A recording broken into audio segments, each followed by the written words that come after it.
Compensation প্রবাহ নন্দীর ইনারওয়্যারটাও আমার বড় মানে আমার বোন কিনে দেয় বলে পরে ভিকিরির মতন তো চাইতে থাকে সবকিছু আমার বোন দেয়, সে কম্পেনসেশন নেবে? ওর কম্পেনসেশনের প্রয়োজন নেই, দেবলীনা নন্দীর কম্পেনসেশনের দরকার পড়ে না। ও যে বেঁচে ফিরে এসেছে এটাই আমাদের কাছে অনেক। যারা বলেন আমরা জানি।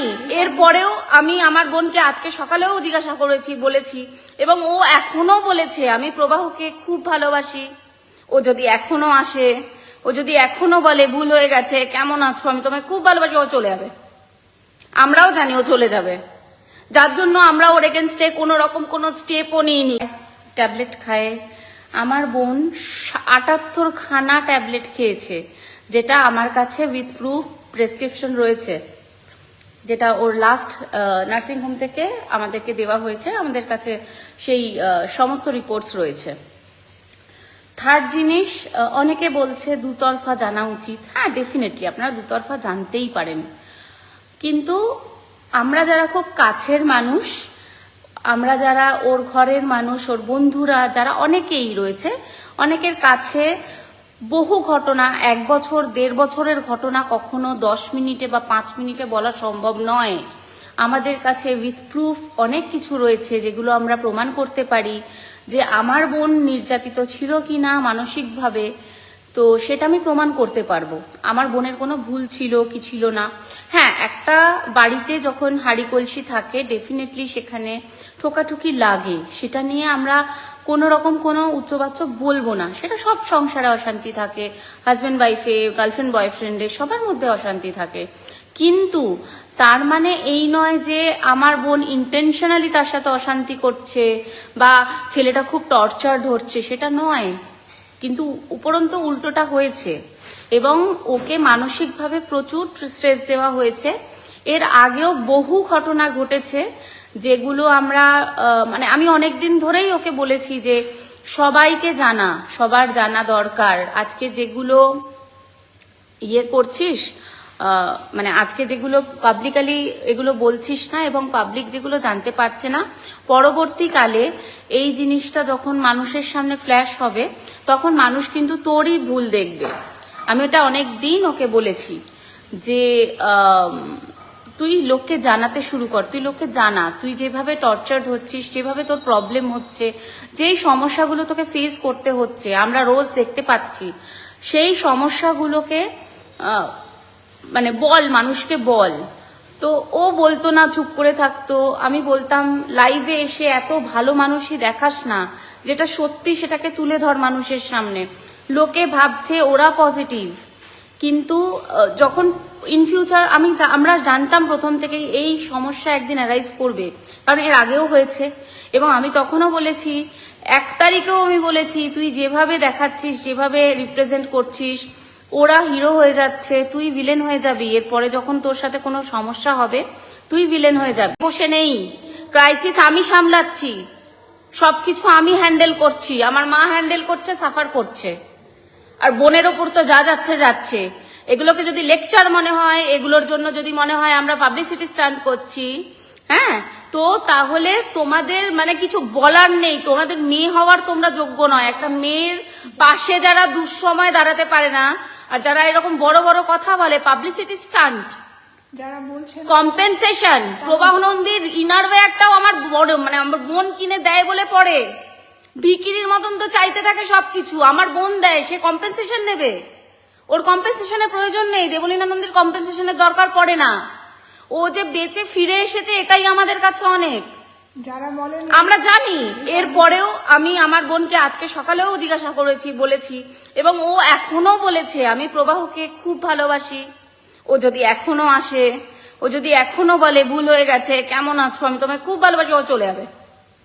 আমরাও জানি ও চলে যাবে, যার জন্য আমরা ওর এগেনস্টে কোনো রকম কোনো স্টেপও নিইনি, কিচ্ছু করিনি। যারা বলছেন তাদের ঘরে যদি এই ঘটনাটা ঘটতো, তারা এরকম লেকচার বেরোতো তাদের মুখ দিয়ে। আজকে যারা এই কথাগুলো তোমরা বলছো তারা আগে সাইডটা দেখে নাও, দুদিক দেখবে, দুদিক দেখো, আমাদের কোনো যায় আসে না। আমরা ওরকম ডাবল ফেসেস হয়ে থাকি না, আমরা যেটা সামনে সেটা বলি। আমাকে যারা পার্সোনালি চেনো তারা প্রত্যেকে জানো, আমার পার্সোনাল বন্ধু বান্ধবরা সবাই জানতো যে আমার বোনের সাথে কি হচ্ছে। তাও তারা অনেকদিন বলেছে এটা প্রোটেস্ট করো, এটা বলছো না কেন। এবং আমার বোন বহু দিন ধরে, মানে আমি ওকে বুঝিয়েছি, বিয়ের আগে থেকে ওকে বোঝানো হচ্ছে এই ফ্যামিলিটা ঠিক নয়, ভালো নয়, করিস না, ভেবে নে, দেখে নে বাবা, এটা কিন্তু ঠিক হচ্ছে না। আমি ওকে অনেক দিন বলেছি, ইভেন 1 জানুয়ারিতেও বলেছি, বাবা এবার একটু বুঝে চল, এবার একটু বুঝে কর। এর আগেও অনেকবার অনেক কিছু ঘটেছে, যেগুলো সবকিছু হয়তো সোশ্যাল মিডিয়াতে বলা সম্ভব নয় বা সবাইকে বলা সম্ভব নয়। কিছু নিজেদের পার্সোনাল জিনিস থাকে, আমরা চেপে থাকি। সব থেকে বড় কথা, আমরা একটা মিডল ক্লাস ফ্যামিলি, আমাদের মেন্টালিটি মিডল ক্লাস। আমরা মিডল ক্লাস ফ্যামিলির মানে মেয়ে, মা, আমি সবাই আমরা চাই যে ও সংসার করুক, এবং আমরা এখনো চাইছি যাতে সবকিছু ঠিক হয়ে যায়। বাট সেটা নিয়ে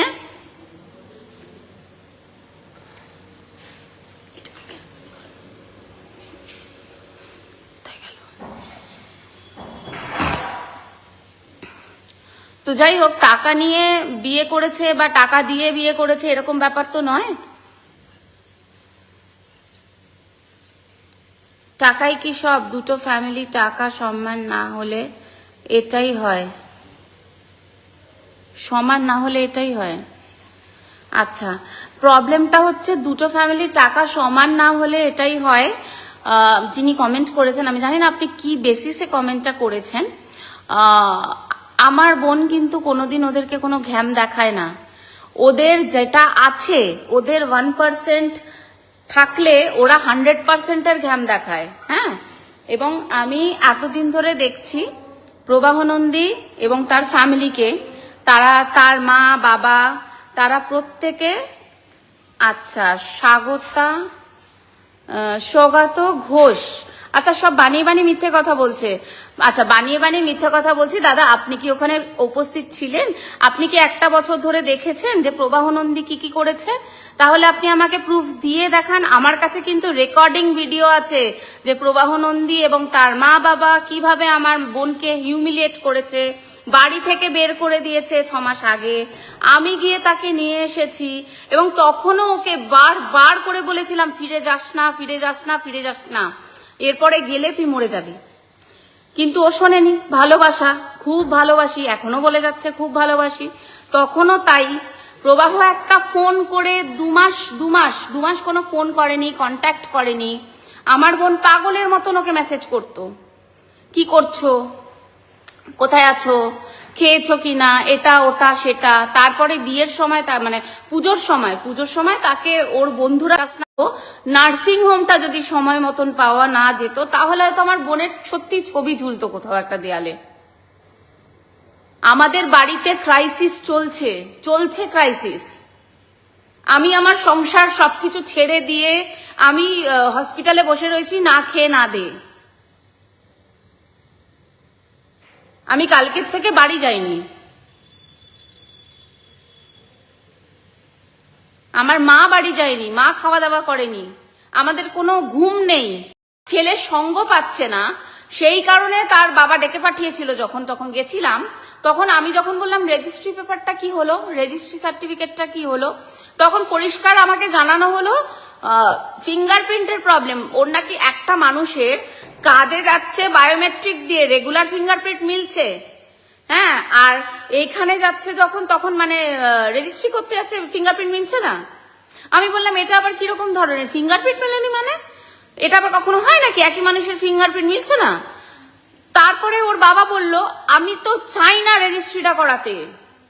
ওদের এটা ধ্যান ধারণা, এই যে যারা আপনারা লিখছেন না কম্পেনসেশন দাবি করবে আমার বোন, ওর বাবা মা প্ল্যানটা আগে থেকেই করে রেখেছে যে যদি রেজিস্ট্রিটা হয়ে যায়, দেবলীনা যদি কম্পেনসেশন চায়, যদি ওদের সম্পত্তি চলে যায়, সেই কারণেই রেজিস্ট্রিটা তার মানে দেয়নি।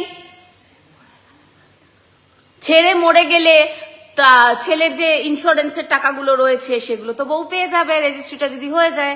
সেই কারণেই ওর বড় মানে বাবা মা এত পয়সার লোভী যে যার জন্য রেজিস্ট্রিটা করতে দিল না। তাহলে পয়সার লোভীটা কে? দেবলীনা নন্দী নয়, প্রবাহ নন্দীর বাবা মা।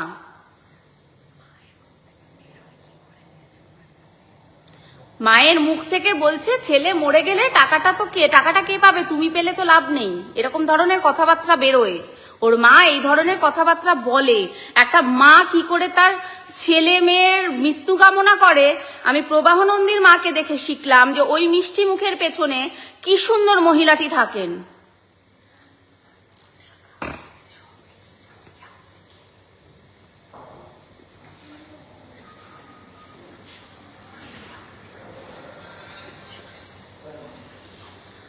আমার বোন প্রচুর কষ্ট করেছে, প্রচুর স্যাক্রিফাইস করে